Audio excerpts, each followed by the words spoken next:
In this interview, we talk with Dr Antonia Wilmot-Smith from the School of Mathematics and Statistics at St Andrews. We discuss the festive season, some of her favourite things about being a lecturer, and why she left academia before later returning. Enjoy listening. You're listening to Insight, the University of St Andrews Student Physics Society's podcast. I'm your host, Samuel Lavery. Join us as we journey into the lives of St Andrews academics, discovering their passions, inspirations, and motivations.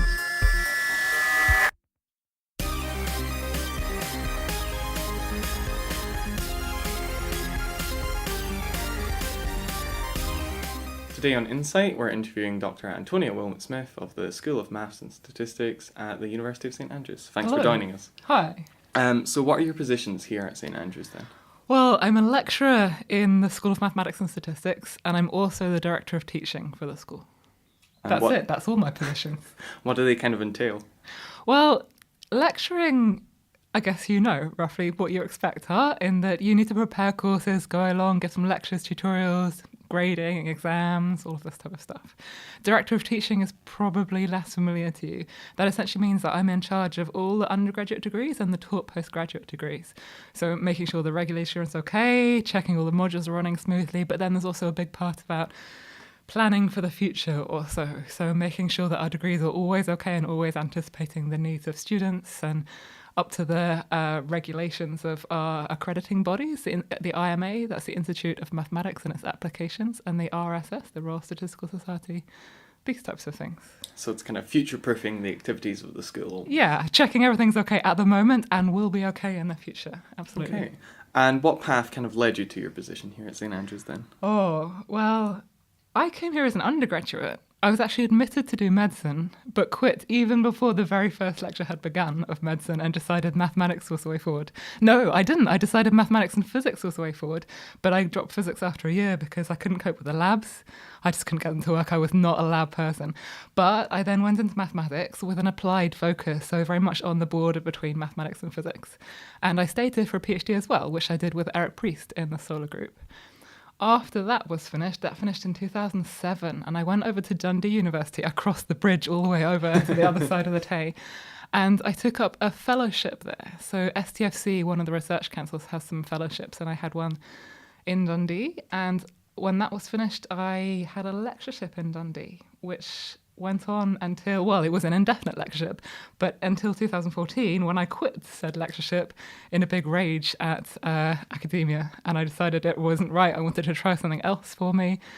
And, it's a roundabout way that I got here. So then I went into to a non-academic position, which was as an actuary in Edinburgh. Tried that for a bit before realising I'd made a bit of a mistake in leaving academia, and I wanted to come back. And merrily, there was a position in St Andrews that was then open, and I came here to St Andrews, and I've been here ever since. Very happy with it. So it all kind of worked out in the end. It did work out in the end after my minor blip. Yeah. So how do non-academics react when you tell them you're a university lecturer? If you say to your family or friends, is there like a standard response? Oh, well, there's more of a standard response for mathematicians, right? And if you say to people, I'm a mathematician, there's quite often a horrified look, including to people that you might not want it to be. If you say to a GP, I'm a mathematician, and they say, that sounds terrible, then probably you'd rather these people were good in mathematics. I think working in academia, I think that's pretty much standard. Maybe it's just the people that I know. I think I know more academics than anybody else. Maybe I don't socialise in very wide circles, something like that. Yeah. You look like you're having a bit of an existential crisis there. I think people think it's okay. My brother's an academic as well. No one else in my family is, but no, it seems to be normal. I don't think people think academia is weird. Mathematics maybe sometimes sort of is weird, which is sad, and I definitely want to change that. And what I was going to say, are there any stereotypes about mathematicians that you you especially disagree with? Well, I disagree with all stereotypes about everything, of course, but mathematical stereotypes, yeah, I guess people have a view sometimes that, it must be very difficult to do mathematics. And so, you must be some sort of weird person sitting away in a corner office and very clever or something like that. And that's not true at all. It is difficult to do mathematics, but it's difficult to do everything else as well, right? Anything that you're wanting to do to the highest level and pushing back the boundaries of knowledge is not going to be easy. So yeah, people should not have these stereotypes. And maths is great. I love doing it, and it advances our knowledge of the world. So true. Just so as true. physics. So you mentioned that you spent time as an actuary in the private sector. I did. So how long did you do that for then? Not long. I think I lasted 4 months before I quit, and then I had to serve out 1 month's notice. So I lasted a grand total of 5 months. 5 months. Yeah, not a long time.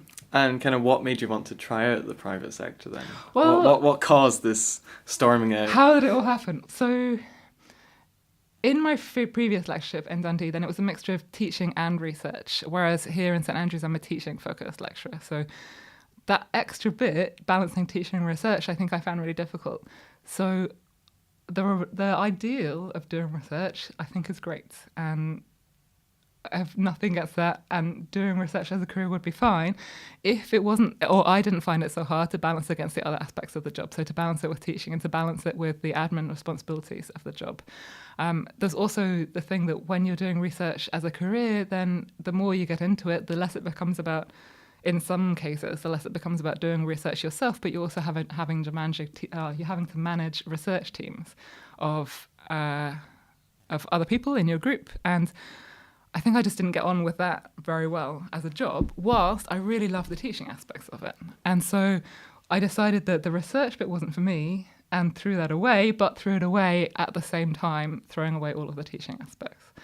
So I guess that's what took me back, in that it took me a little while to notice that maybe I'd given up too much and could come back to do that. Do you think that you could do the research without the teaching then, in the same way you can do the teaching without the research? I don't know. I think I could, but I don't think I would be as happy doing it as doing the teaching. I don't know exactly why that is. With teaching, there's clear immediate benefits, and you can see exactly what it is that you're doing, and that you know, oh, I've made this problem sheet, or I've rewritten this course and made it better, or you go into the lecture theatre and you get that excitement of talking to undergraduates and telling them about more mathematics and all of this type of thing. And so there's immediate rewards, or maybe I'm just not very good at recognising longer term goals. So with research, then you can spend a lot of time battling not knowing stuff. So it's not that you can just put a finite amount of time into it and you're definitely going to get something back. It may be that you spend a lot of time doing something that doesn't lead to anywhere at all. I think I found it frustrating, that aspect of it. Probably if it was just research alone, it would be okay. But also with research, you need to have dedicated periods of time when you're just working on those problems and you don't get interrupted by the other things. And I'm not very good at carving out that space myself, because there's always going to be immediate pressures if you're lecturing, that if you haven't prepared this or that in a good time, then there's kind of a really direct consequence. Whereas with research, there's much longer consequences if you're not so spending it's enough kind time. of It's complicated. living in the instant almost with the teaching more than the research. Maybe it's something like that. Something like that. And what were some of the things in the private sector that made you realise you wanted to come back? Was it just kind of this reflective period, or It was definitely not only that I was missing teaching. And indeed, probably if my experience in the private sector had been more that this is something I love, then I could have carried on with it. It wasn't, though, in what I chose. So I went to be an actuary, and for me, it didn't work so well. I felt that the jobs that I was doing could have also been done in other ways. Quite a lot of them could have been done just with computers, essentially, that you're looking at a lot of numbers, putting them into some software package and getting out some other answer at the end of the day. That there was not your own individual creativity or your own purpose reflected in that work. And I thought that the work that I was doing in that office could have been replaced by any other person with no difference to the output of the work. Whereas in academia, I think anything that we do would be done differently by other people, and you can put very much your own spin on it, and you feel like you yourself are doing something rather than you're just carrying out a process, at least for this job that I was finding in Edinburgh. There were also other aspects as well, that in academia we were very much working for ourselves, and in this private sector, then there was more of a hierarchy, and you were told by other people, I was going in at a very junior level, of course, but you're told by other people, oh, you need to do this task and that task, and there's certain timeframes for it. Whereas as an academic, you can very much plan your own work. You can decide when you come in, you can decide when to go out, how to prioritise things.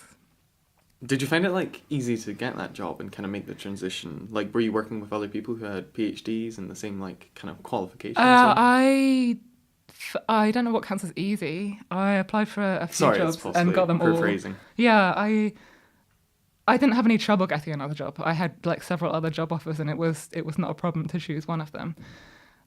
In the office, there was another guy that had a PhD as well. It was not a very big office at all, and everyone had degrees in mathematics or physics or these other types of things. And for some of them, it suited them really, really well.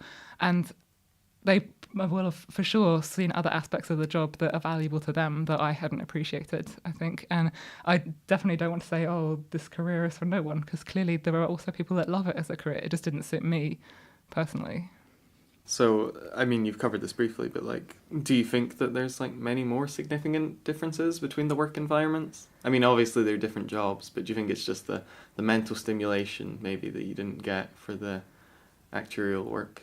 There's conceptual things as well, I guess. So maybe I briefly touched on that, but in the private sector, there was this thing where you have to fill out a timesheet that says how you're spending every hour of every day, and there's very much a lot of oversight about who's doing what when, and we have a lot more flexibility here to choose how we balance things. I guess they're also working more for the salary, huh? I don't know if that's not motivating everybody. Do you think that your time in actuarial work kind of benefited you when you came back at all? Did you take away anything from it? Oh, well, so it benefits me in the way that I definitely more appreciate what I'm doing now, and I know that the grass is not greener on the other side. It benefited me also maybe with some of the technical stuff. So it was working in pensions work, and now there's always stuff in the news going on about pension schemes and so on. And there's a lot of things going on at the moment in universities about our own pension scheme, the USS. And so I can understand more of these arguments, what's going on. And when the schemes say that they're in deficit, I can understand more about what that means and how that figure came about. So it's given you this kind of terminology knowledge. Yeah, definitely more terminology that I didn't have before, absolutely. Do you think you'd be as happy in academia in other institutions as much as St Andrews? Because obviously you were at Dundee before and you came across. Or do you think that there's significant factors at St Andrews that make it a good place to be? So I also think Dundee's a great university and would be very happy to work there. And I'm happy working in St Andrews. I think there's special things about St Andrews that make me happy here. We're quite a small institution, and we can put quite a lot of effort individually into making sure that all of our students are happy. And I really like getting to know students individually. And at some of the bigger institutions, maybe that's more difficult. I also just like the location, that we're in this really pretty setting, and you can go onto the beach and have a walk at lunchtime, these types of things. But just, the individual support that St Andrews offers, I think, is really valuable. Excellent. And you've said that your position here is now education focused. So what are like some of the other routes or options that people in academia can follow? Well, we talked a bit about just doing research before, and doing just research is absolutely okay in some areas of academia. I can't speak for all of them, but in my own area, which is solar physics or solar theory, so that's on the interface between applied maths and physics, I guess. You could also work for just a research institution. That would be harder in the UK, although there's this Cullum Centre down in Oxford or Oxfordshire where you could just be doing research, but you can also go to the States and, for example, you could work for NASA and just concentrate on your own research. You could also do the teaching route, which is what I've done, or the more traditional route is doing a mixture of teaching and research. So most of the lecturers in the school are on that path, and same for the readers and professors and so on, that they'll be balancing both throughout the whole year. Okay. And do you think there's like major differences between them, kind of in the people that do them maybe, like the personality traits you need? Well, I'm not sure. It's much rarer to be teaching focused or education focused as your entire career. So a more typical person who's doing teaching as their job might be that they've just finished their PhD, and for 1 year or 2 years before they get a postdoc or before they get a permanent position somewhere else, they're doing just teaching. So teaching as a whole career route has been more recent at the university, and it's only been in the past couple of years that you've been able to be promoted all the way up to professor on a teaching track. So I think we probably don't have enough experience to say exactly what it is that separates out these two types of people. And I think that it would be more typical, the more typical route in academia would be to take both together. Do you have like a gut feeling about how the education focused stuff's working? Do you feel it's working for you and others? For me, it's definitely working. And at the moment, there's one other lecturer in the school who's on an education-focused route. And I hope that it's working for him as well. So you've mentioned you kind of get to know your students a bit more in the kind of small setting in St Andrews. Yes. Are you ever able to predict what they will go on to do? Or do you predict? Can I predict it in advance? Like, Yeah, have someone come in and say, I think that's a potential future tennis player or something. Something more mathematically focused. You could say this person's going into academia, or they're in the private sector, or that person in my tutorial may be teaching for them. Do you ever make those predictions? No, I've never, and it's never even occurred to me to try to do that. I haven't made those predictions. It could be a fun guessing game to play in the future and see what happens. I do really like it when we hear around graduation time, or even in the fourth year of studies, what students are going to do next. So quite often a student will come back after the year between the penultimate and ultimate year of studies, and they'll have had an internship in a company, and quite often they'll come back with a job offer. And I love seeing what those job offers are and seeing what makes students enthusiastic about their chosen career. And then it comes to graduation, and more people have a firm offer of exactly what they're going to do. So finding out the next steps I really enjoy doing. And hopefully then those people can come back and tell us how they're finding things. Excellent. And what do you think that students don't appreciate enough about lecturing? Oh, what don't you appreciate enough? I don't know. I don't know what you think about lecturing or what you think of us doing it. I think I was a little bit oblivious myself as a student to what lecturing involved. There's surprising length of time it goes into preparing lecture notes and all of this. I don't know what your concepts are about how long it takes, but preparing a lecture can take hours and hours and hours. And do you always prepare lectures in like batches, or do you ever say, I'm going to do this one-off lecture on this? Well, typically what happens in this department is that around April, May time, before the next academic year, then we think about what courses we'd like to be teaching in the next academic year and who will cover what. So there's a lot of rigor that goes into how our syllabuses are designed, and we can't just say at one stage, I'm going to make this new lecture course or so, because there's an entire approval process that means, this course is fit to be taught. So we have to prepare syllabuses that goes to external examiners who give their comments, say whether they think this is a good idea or not. It goes to a curriculum approval group, and then we are following quite a fixed syllabus in what we're teaching you. So I don't decide on a whim, I'm going to teach this entirely different topic. If I wanted to teach a different topic, I'd have to get that approved in this type of way. So how I actually do it, then after the teaching allocation has been done in around April, May time, we know what we're going to be teaching the next semester. And then over the summer, I can spend time preparing those courses, preparing lecture notes, preparing tutorial sheets and so on, ready to go. So I hope that at the beginning of the semester, I've got everything in the bag ready to roll out as it goes. Inevitably, as things carry on going, I'll think to myself, but I could adapt this in this way and change this. And so normally it's good to have a course for a few years, maybe 3 or 4 years, so that you really get it into the ideal shape. The first time you run something, you can see ways that you might be able to optimize the process. So you get into a bit of a groove with that course then? Yeah, absolutely. What's the worst thing to have ever gone wrong in a lecture? The worst thing? Things do go wrong. The most embarrassing thing is easy. Sometimes I fail to be able to add up correctly in a lecture. So I have added up 8 and 5 wrong in a class and made it.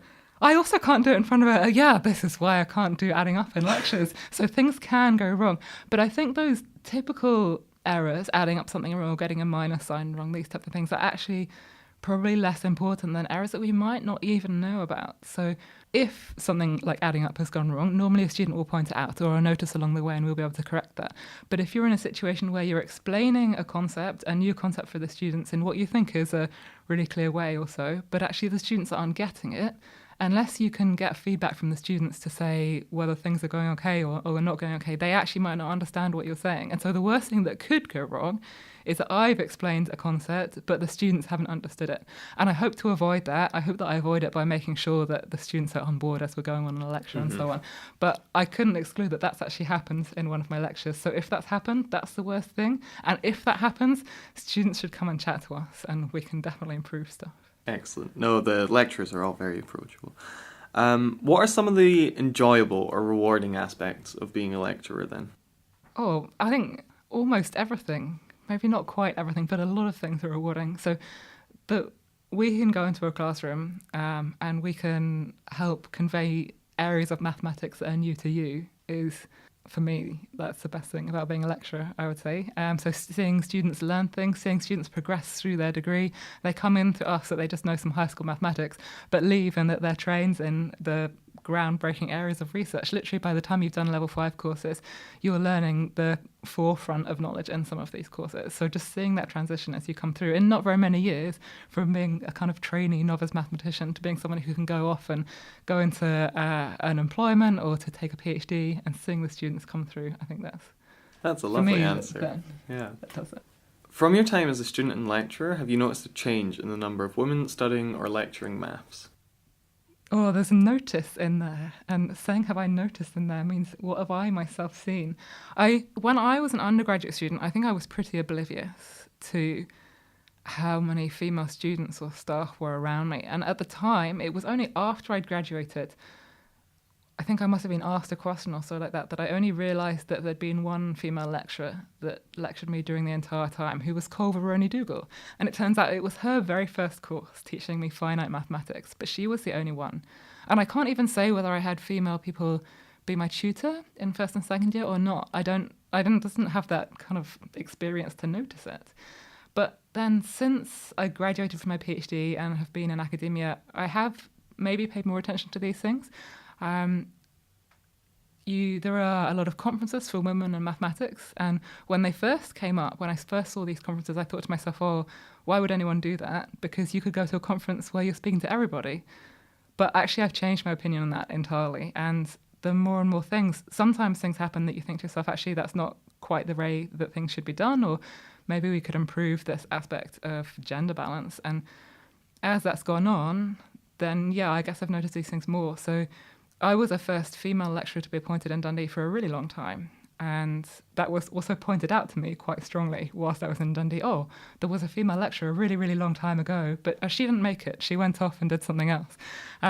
So I think that brought these things to my radar. And now in Dundee, there's a lot of female lecturers. I think there's about 30%. And the same in St Andrews. There's around 35% of the staff are female. And we've also got some female professors. And that didn't happen before. So when I was an undergraduate, there were no female professors. And what was the other thing? Yeah, the other thing you said was about female undergraduates. So in St Andrews at the moment, I know from the data that there's around 45% of undergraduates are female, and that's much more than the average. So the average in the UK is around 35% of undergraduates being female. So we're doing well in St Andrews. That doesn't mean that we've cracked everything, and we want to really continue to make sure we're doing our best in that respect. And I don't know about long-term trends. I don't know what it was like when I was an undergraduate. I came here in 2000. I'd have to go and count some photos in order to find out. Well, how do you think that change has affected or will affect kind of the progress of maths? Big question, I know. That is a big question. So I guess the reason that we're wanting to look into these things, and not just with gender, but with all aspects of diversity, is that if you're getting your talent from the widest possible pool of people, then you have more talent coming through. You're not cutting off part of the population. And so the more open that we can make mathematics and statistics, then the more talent we're going to have. And so, well, that's going to directly translate to theorems, huh? Yeah, a mathematician is a machine of turning coffee into theorems, and we can have more of these machines going on in the world. And all we need is more coffee as well. So it's coming up to that time of year again, so I was wondering if you celebrate Christmas, if you don't mind me asking. Yeah, it is coming up to Christmas, and yes, I celebrate Christmas not in a religious way, but in a sort of holiday, midwinter party type way. Yeah. And are there any traditions for Christmas or New Year that you can share with us? Traditions? Well, in the last few years I've been spending Christmas in the Black Forest with my partner's family, and there they have it quite traditional. So we still have a traditional Christmas tree with real candles on it that could burn the house down, yes, real candles on the tree. And it's also in the Black Forest, it's quite often snowy at Christmas, so you can go out and have a proper wintry Christmas. In terms of food tradition is trout. So Christmas in Germany is on the 24th, and we have a Christmas trout then. And would you say that's the best Christmas food? The best Christmas food? No, absolutely not. So the best Christmas food, I would say, is the food that a person likes the most, huh? And the food that I like the most is pasta-based food. So indeed, when I was a child, then I would have pasta for Christmas dinner because that was the best Christmas food. Pasta Christmas dinner. Excellent.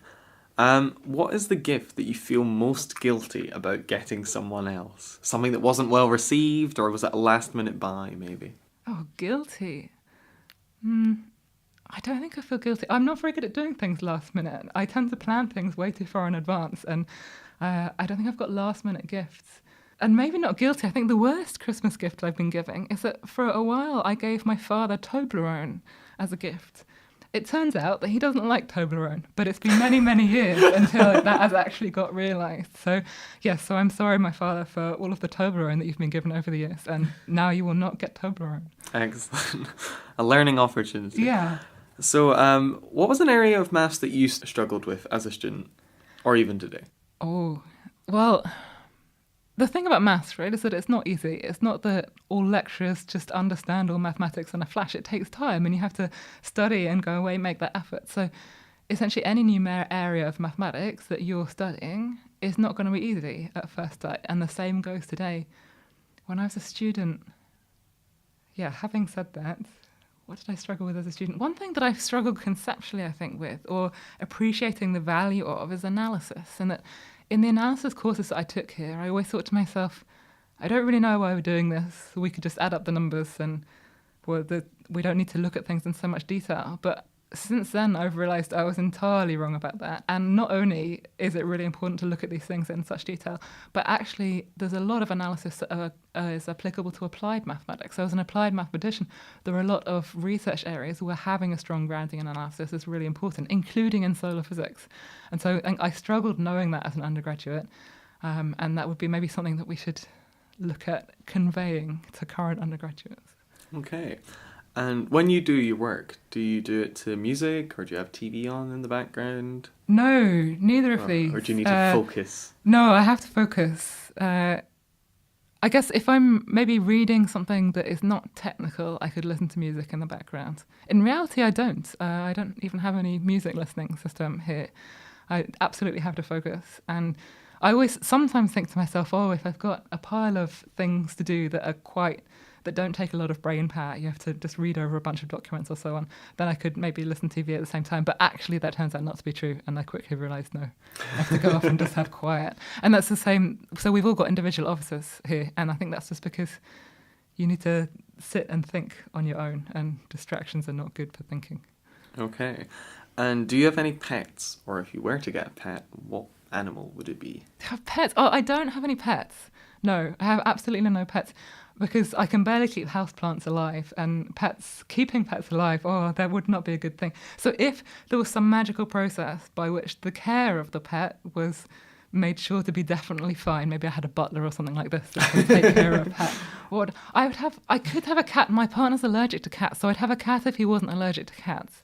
I think that's about it. So basically, no. Okay, a magic cat that looks after itself and doesn't shed fur. Yes, but that I could enjoy looking after when I have time to do so and I'm not on holiday and these types of things. I don't see myself having pets ever, I think. So, what are some of the hobbies that you do in your spare time then? Hobbies. I do some music. So I play the cello and recorder. I play recorder in the Scottish Record Orchestra, which is very much fun. Very impressive. I also like doing climbing and mountaineering. I think that... a little bit of skiing. Skiing's good fun as well. Cross-country skiing, ideally. Yep. Okay. And what kind of attracts you to the physical activities there, rock climbing and cross-country skiing? It's hard to know. Climbing is one of those things that is not enjoyable whilst you're doing it, I think, for me. Climbing is retrospectively enjoyable. So you get to see lots and lots of sights that you wouldn't otherwise do. Even in Scotland, Scotland has the best mountains, and you can go away into the hills that you would never uncover if you weren't doing that climbing. And what's something that you'd like to do but haven't had the opportunity yet? Oh, that's tricky. I don't know. I think I have good opportunities to do stuff that I would like. I think I'm pretty content with life and what I like to do. Oh, no, I know what I'd like to do. I'd love to learn to play the viola da gamba. That would be great. It takes quite a lot of effort. I know, tuning it and keeping the strings in tune is hard. I also don't have a viol, so I'd need to have one. And then I'd need to have a viol teacher to teach me how to do it. But those are the things that are covered by the opportunity. So if I had the opportunity, I'd love to learn to play the viol. Excellent. All of them, ideally, if I had that chance. How would you spend a free afternoon? If you had a busy schedule and then you got that one day free, how are you going to spend that? that catching up on work doesn't count in this, huh? No. It has to be something non-work. You've done your work, orientated. you've got it. Is the snow in Scotland at that time? Sure, why not? Then I would go cross-country skiing. And if it's only in the afternoon, it's quite hard. But let's say there's snow locally, then I would go cross-country skiing for the afternoon. That would be perfect.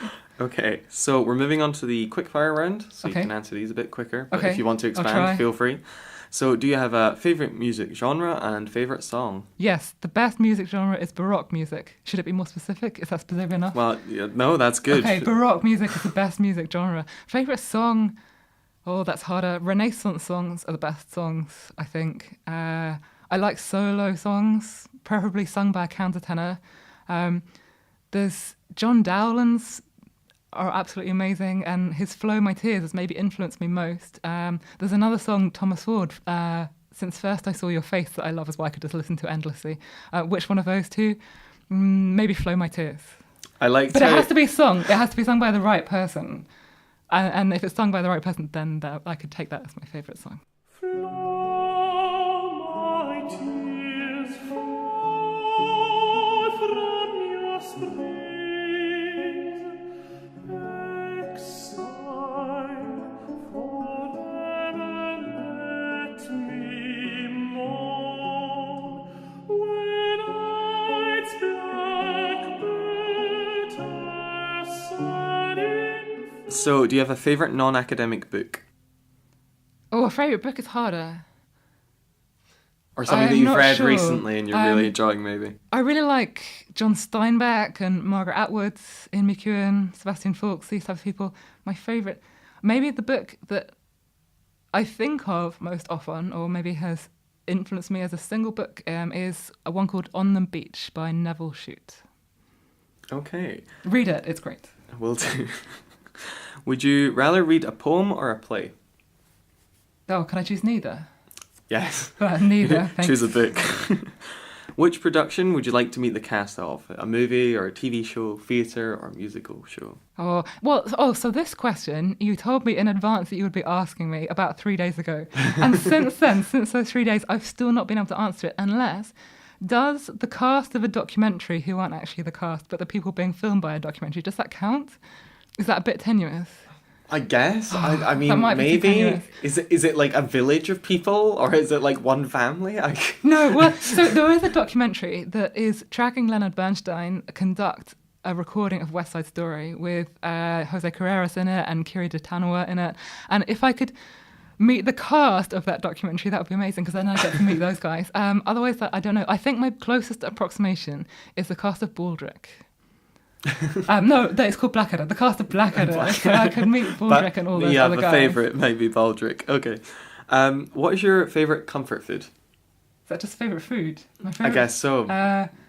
Pasta. Well, I think we've okay. covered that. Yeah, pasta. Back to Spaghetti pasta. meatballs. That's the best food. Okay. Do you have a favourite Giannetta's ice cream flavour? No. No. But I like ice cream. Chocolate ice cream is the best ice cream. Okay. And for holidays, would you pick somewhere hot or cold? Cold. Okay. So, finishing question, so you can take a bit more time over this one. Okay. Do you have any advice for students listening about the options available to them after university? We've heard Think there's about a it. variety of options. What would Definitely you say? think about it. And it's not the decision that you choose has to be your final decision. So when you're leaving university, you're still really young, right? And there's lots of time.